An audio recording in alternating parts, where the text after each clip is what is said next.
Halo Happy Investor, kembali lagi dengan NH Korindo Sekuritas. Hari ini Kamis 18 Agustus 2022 seperti biasa akan memaparkan market update dan juga rekomendasi saham. Kita lihat dulu untuk bursa Wall Street.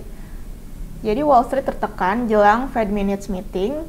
Bursa saham Amerika Serikat melemah pada awal perdagangan setelah perusahaan retail besar yaitu Target Corporation mengatakan pendapatan turun 90% karena melemahnya daya beli konsumen dan memaksa perusahaan untuk memangkas harga. Laporan ini kontras dengan laporan optimis pada hari Selasa dari Walmart dan Home Depot. Kemudian sementara itu, investor menunggu risalah Fed Meeting Minutes untuk petunjuk tentang arah suku bunga. Oke, kemudian kalau misalnya dari dalam negeri sendiri, investor respon positif kebijakan pembangunan berkelanjutan. IHSG kembali ditutup di atas level psikologis 7.100. Ini penutupan pada tanggal 16 Agustus 2022. Investor mencermati pidato kenegaraan Selasa lalu yang menjabarkan sejumlah target asumsi makro 2023. Mulai dari pertumbuhan ekonomi, inflasi, nilai tukar rupiah, lifting migas, harga minyak mentah, hingga yield surat utang negara, benchmark 10 tahun. Adapun penguatan IHSG pada hari Selasa itu ditopang oleh kenaikan 5 indeks sektoral dengan teknologi yang menguat 1,5%. Kami memproyeksikan IHSG hari ini bergerak uptrend namun waspada, yaitu resisten di 7175 sampai 7181. Adapun kisaran pergerakan IHSG kami proyeksikan dalam rentang support pertama itu di 7.100 dan 7.080, kedua 7.020, kemudian 7.000 dan 6.930. Untuk resistannya itu antara 7.175 dan 7.181. Untuk most active stocks-nya itu ada BBRI, BBCA, Telkom, Goto, BMRI, ASII, Bumi, Buka, MDKA, Inco. Untuk top foreign buy ada BBCA, BMRI, ASII, BBNI, dan MAPI. Untuk top foreign sell itu ada BBRI, ada Bumi, Telkom, Tebik, dan Pegas. Kemudian kita lanjut untuk company news yang pertama ini ada dari PT Era Jaya Swasembada Tbk dengan kode emiten ERA. Melalui unit bisnis Era Jaya Beauty and Wellness itu telah membuka 4 gerai perdana apotik Wellings dan berencana membuka 2 gerai lagi. Perseroan mengungkapkan mulai melihat peluang untuk masuk sektor retail farmasi karena adanya pandemi, sehingga ingin memanfaatkan portofolio sebagai pengelola retail untuk bisa mendistribusikan produk kesehatan ke seluruh Indonesia. Kedua ini ada dari PT Ciputra Development Tbk (CTRA) yang meraih pendapatan senilai 4,66 triliun rupiah sepanjang semester 1 2022. Adapun laba kotor itu diraih senilai 2,37 triliun rupiah, sedangkan laba usahanya diraih 1,64 triliun rupiah. Adapun laba tahun berjalan yang dapat diatribusikan ke pemilik entitas induk diraih 1 triliun rupiah, naik dari periode sebelumnya 483,47 miliar rupiah. Yang ketiga ini ada dari AMRT, PT Sumber Alvaria Trijaya Tbk yang memperkuat modal PT Sumber Indah Lestari sebesar 23,07 miliar. Adapun suntikan modal itu dilakukan untuk mempertahankan persentase kepemilikan dan untuk menambah investasi. Untuk domestic and global news, dari domestik sendiri ada anggaran subsidi energi dipangkas menjadi 336 triliun rupiah.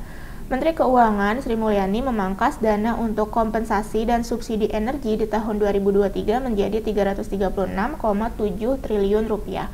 Angka tersebut lebih rendah dibandingkan dana kompensasi tahun ini, yaitu 502,4 triliun rupiah. Anggaran itu terdiri dari subsidi energi senilai 210,7 triliun rupiah dan anggaran kompensasi sebesar 126 triliun rupiah. Pemangkasan ini dikarenakan harga minyak berdasarkan asumsi Indonesia Crude Price atau ICP yang turun ke level 90 US dollar per barel dan kurs rupiah yang lebih baik. Dari globalnya sendiri itu ada dari inflasi Inggris yang mencapai 2 digit. Inflasi harga konsumen Inggris melonjak menjadi 10,1% di bulan Juli, tertinggi sejak Februari tahun 1982, naik dari tingkat tahunan 9,4% pada bulan Juni. Menyorot tekanan pada rumah tangga, angka resmi menunjukkan di hari Rabu. Kenaikan ini diperkirakan ekonom dalam jajak pendapat Reuters untuk inflasi memprediksi kenaikan 9,8% pada bulan Juli. dan tidak meredakan kekhawatiran Bank of England bahwa tekanan harga mungkin akan terus terjadi. Awal bulan ini, BOI itu menaikkan suku bunga utamanya sebesar 0,5% menjadi 1,75%. Kenaikan setengah poin pertama sejak 1995 dan memperkirakan inflasi akan mencapai puncaknya pada 13,3% di bulan Oktober. Kemudian kita lanjut untuk corporate calendar. Hari ini itu ada dari RUPS, Rally, ISAT, dan ARTI. Untuk kum dividennya ada dari MEDC.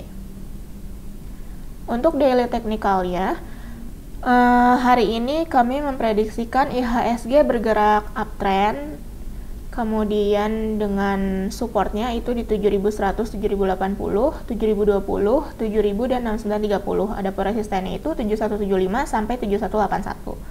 Untuk rekomendasi saham yang pertama, ini ada dari Unilever Indonesia atau WNVR. Kami rekomendasikan buy dengan targetnya itu pertama di 4975 sampai 5000, kedua di 5100, dan ketiga di 5500.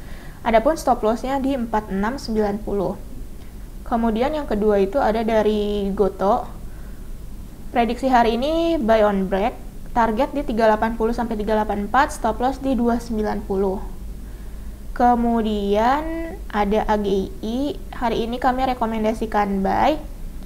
Target pertama itu di 2480 2500, kedua di 2550, ketiga di 2700. Stop lossnya yaitu 2130. Kemudian AMRT, hari ini kami rekomendasikan buy. Target price pertama itu 2050 sampai 2100. Target kedua itu 2300. Stop loss di 1870. Kemudian ada ACES. Rekomendasi kami hari ini buy. Target pertama itu 800, kedua di 865. Stop lossnya yaitu 695. Oke, sekian mengenai paparan hari ini. Terima kasih.